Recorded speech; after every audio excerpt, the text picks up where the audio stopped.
So back to this thing that you're doing. First of all, what are you calling this? I can't tell you that yet. Okay. So you're trying to, one of the things you were saying is you're trying to generate a story. Yeah, we're trying to invite everybody to the table, and we're trying to get the right story. And we'll know it's the right story because people will say voluntarily, yeah, I could really go for that. What do you mean by story when you're saying the right story? Well, a vision. Okay. Well, I would say it's something, if you wanted to think about it archetypally, it's something like a vision of the promised land. A structure. So, yeah, well, you have to, okay, we could talk about that technically. A story is a description of a hierarchy, A story is a description of a hierarchy of attentional prioritization. So what do I mean by that? There's an infinite number of things to look at in the world. So perception seems technically impossible because you just drown in the complexity. That's what happens in a psychedelic trip. You drown in the complexity.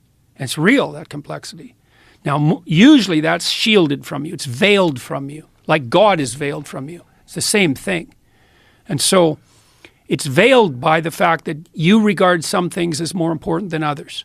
And you do that implicitly. And so, for example, right now, you're devoting most of your cognitive and perceptual resources to my face and to what I'm saying. Right? Now, there's lots of things you could be looking at in this room or thinking about, right? There's an infinite number of things. But you're not. You're weighting some things more heavily. Now, why? Well, why are we having this conversation? Well, I could ask you, why are we having this conversation? Because I'm curious. I want to know how you think. Okay.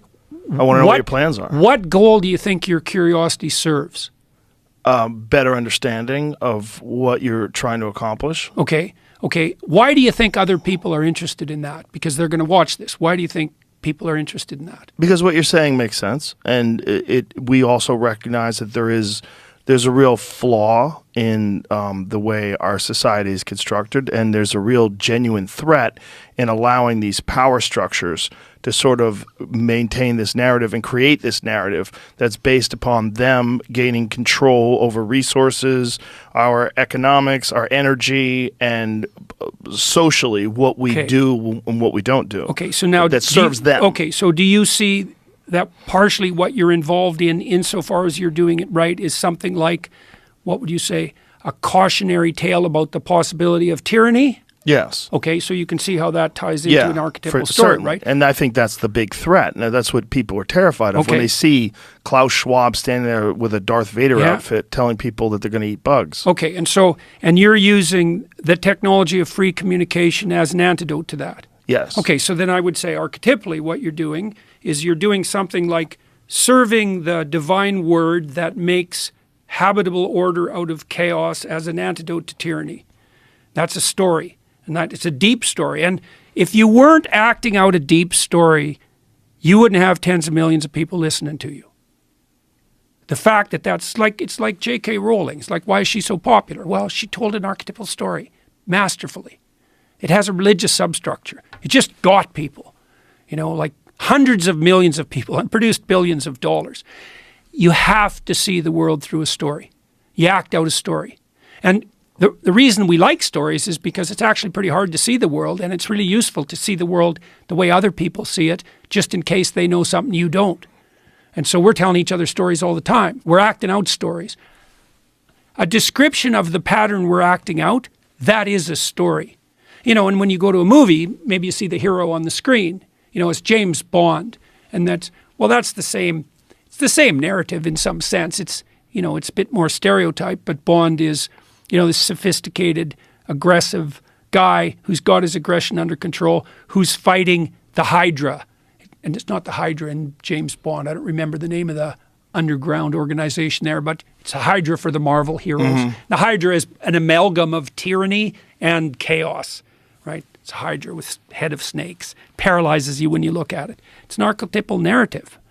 And the fundamental question of life is, what is the proper orienting narrative? That's the same question as, what God do you worship? It's the reason I entitled my next book, We Who Wrestle with God, because you're stuck with that no matter what. You're wrestling with one God or another all the time. God's an animating spirit. That's one way of thinking about it. It's more than that, but that's one way of thinking about it. And so I constantly look to these old stories, these archetypal stories, as a student of Jung, let's say, to find out what the proper orienting pathway is. And that's embedded in tradition. The stories that have lasted. Richard Dawkins would have got to this conclusion if he would have pursued his thought far enough. Because an archetype is a stable meme, propagates across time. And there's some memes, some stories, let's say, that stabilize you as an individual. They restrict your anxiety. They provide you with hope. They make you productive and generous. And when they're extended, they produce a structure that unites people and produces productive peace. And it's not by fluke, for example, that the America itself is founded in no small part on the motivational force of something like the Exodus narrative. That was certainly the case for the civil rights movement. It has to be that way because Exodus is an archetypal story about the establishment of proper order as an alternative to the tyrant and the desert. So everyone is always doing that in their life, whether they know it or not. And you do it extremely well, if you don't mind the insult of a compliment. And I think the reason for that is that for whatever reason, you are acutely aware of your own ignorance and always trying to rectify it. And I would say that's a reflection of a practice of humility.